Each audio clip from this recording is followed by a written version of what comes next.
In a galaxy far, far away, on a planet called Earth, there is a continent known as South America.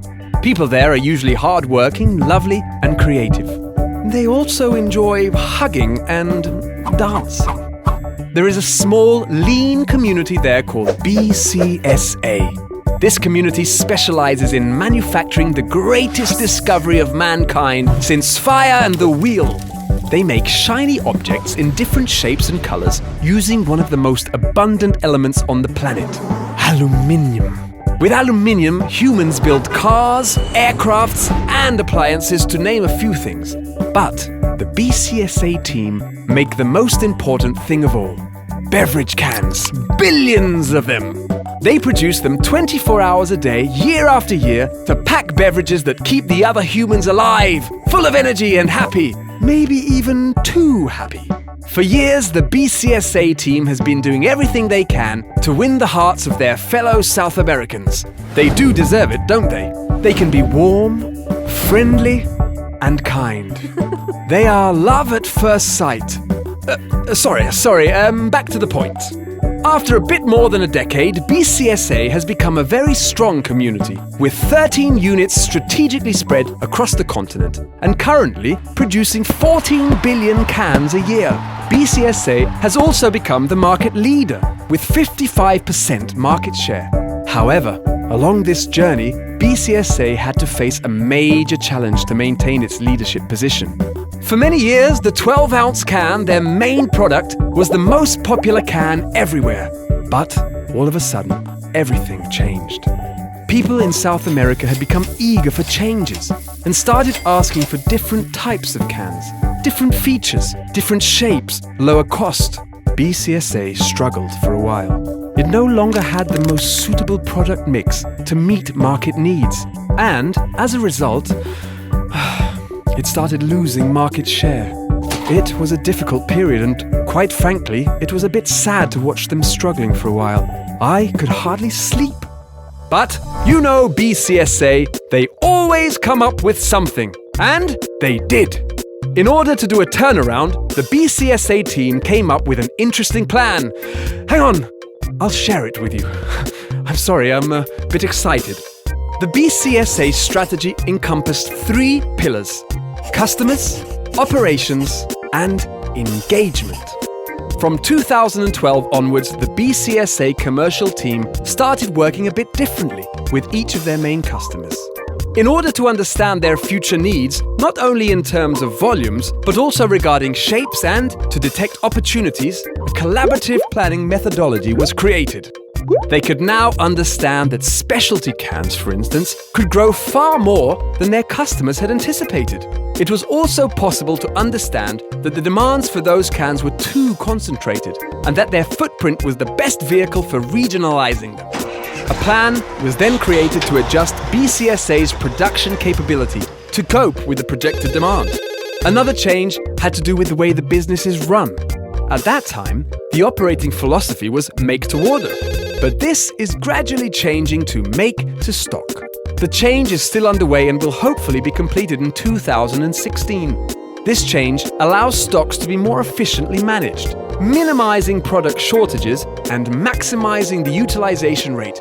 Therefore, customers' needs are more promptly fulfilled, and with this, their market shares started to increase.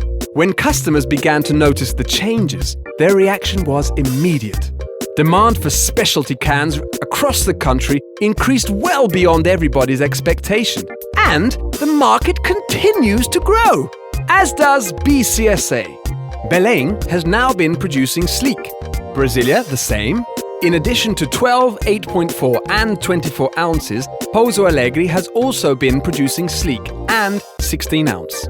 More to the south, Águas Claras has 16 ounce now. Chile has been producing 16 ounce and 8.4 ounce. And last but not least, Recife, that is already producing 16 ounce, will start producing sleek in March of 2016. I was wondering, how did all of this happen? How was BCSA able to diversify so quickly? It's time to move on to the second strategy pillar, operations. The operation bit was not easy either. You know why? Everything had to be done at the lowest possible cost, in record time, and without disrupting the operation. A number of innovative solutions were required for these projects. After all, it's always a matter of efficiency and productivity. To make things worse, there was an electricity supply crisis in Brazil, and costs went through the roof.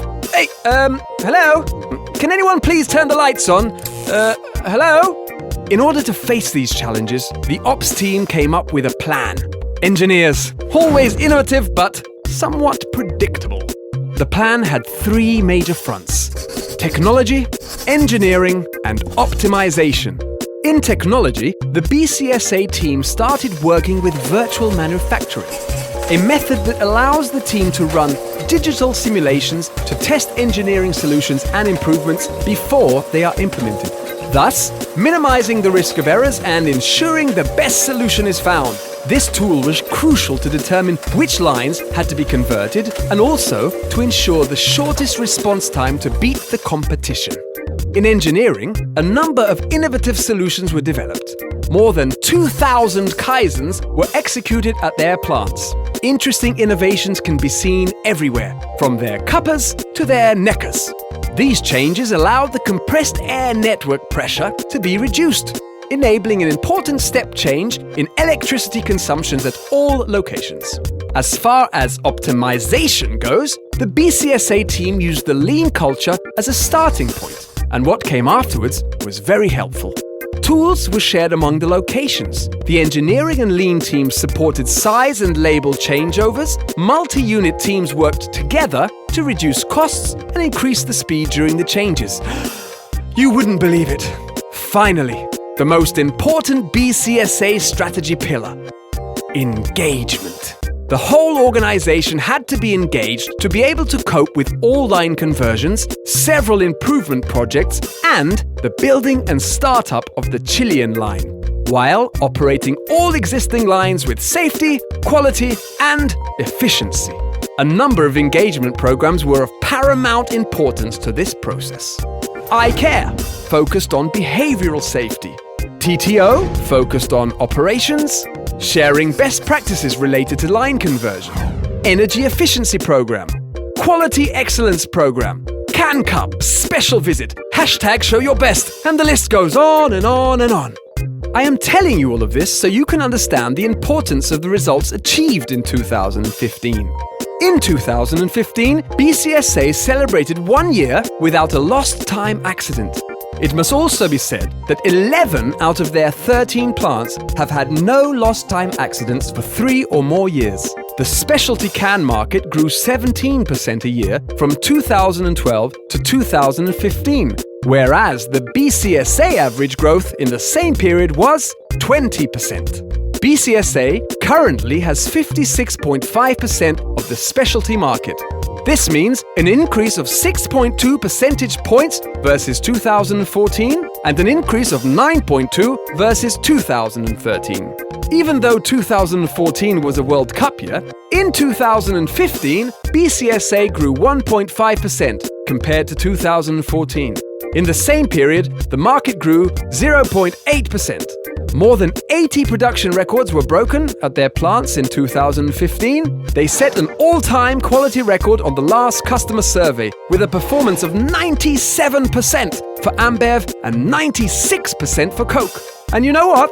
They have achieved this while they were able to deliver an 11% reduction on electricity consumption versus 2014, a reduction in aluminium consumption of more than 2,000 tons year on year, and 78% favorability in the employee engagement survey. Great, eh? Well. Next class, we will talk about their social habits. Where do they live? What do they eat? How do they socialize? Stay tuned.